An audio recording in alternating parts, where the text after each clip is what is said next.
La première épître de Paul aux Corinthiens, chapitre 10.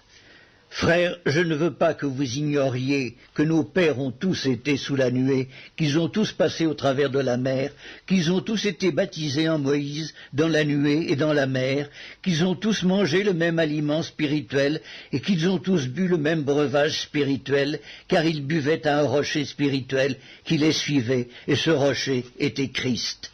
Mais la plupart d'entre eux ne furent point agréables à Dieu, puisqu'ils périrent dans le désert. Or ces choses sont arrivées pour nous servir d'exemple, afin que nous n'ayons pas de mauvais désirs, comme ils en ont eu. Ne devenez point idolâtres comme quelques-uns d'entre eux, selon qu'il est écrit, le peuple s'assit pour manger et pour boire, puis ils se levèrent pour se divertir. Ne nous livrons point à l'impudicité, comme quelques-uns d'eux s'y livrèrent, de sorte qu'il en tomba 23 000 en un seul jour. Ne tentons point le Seigneur comme le tentèrent quelques-uns d'entre eux, qui périrent par les serpents. Ne murmurez point comme murmurèrent quelques-uns d'eux, qui périrent par l'exterminateur. Ces choses leur sont arrivées pour servir d'exemple, et elles ont été écrites pour notre instruction, à nous, qui sommes parvenus à la fin des siècles. Ainsi donc que celui qui croit être debout prenne garde de tomber. Aucune tentation ne vous est survenue qui n'ait été humaine, et Dieu qui est fidèle ne permettra pas que vous soyez tentés au-delà de vos forces. Mais avec la tentation, il préparera aussi le moyen d'en sortir, afin que vous puissiez la supporter.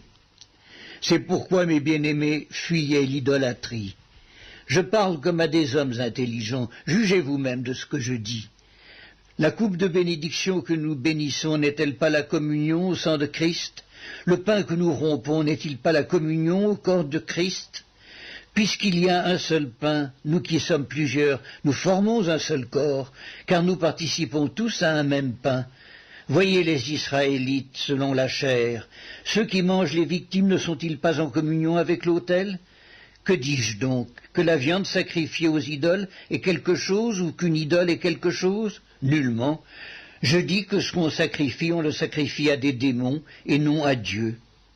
Or, je ne veux pas que vous soyez en communion avec les démons. Vous ne pouvez boire la coupe du Seigneur et la coupe des démons. Vous ne pouvez participer à la table du Seigneur et à la table des démons.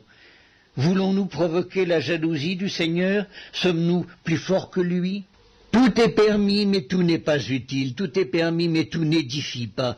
Que personne ne cherche son propre intérêt, mais que chacun cherche celui d'autrui.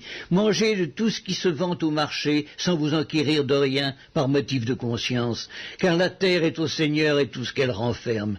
Si un non-croyant vous invite et que vous vouliez aller, mangez de tout ce qu'on vous présentera, sans vous enquérir de rien, par motif de conscience. Mais si quelqu'un vous dit « Ceci a été offert en sacrifice », n'en mangez pas à cause de celui qui a donné l'avertissement et à cause de la conscience. Je parle ici non de votre conscience, mais de celle de l'autre. Pourquoi, en effet, ma liberté serait-elle jugée par une conscience étrangère?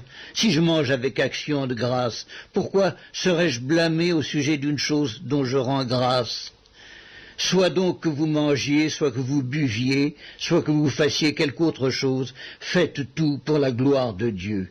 Ne soyez en scandale ni aux Juifs, ni aux Grecs, ni à l'Église de Dieu, de la même manière que moi aussi, je m'efforce en toute chose de complaire à tous, cherchant non mon avantage, mais celui du plus grand nombre, afin qu'ils soient sauvés.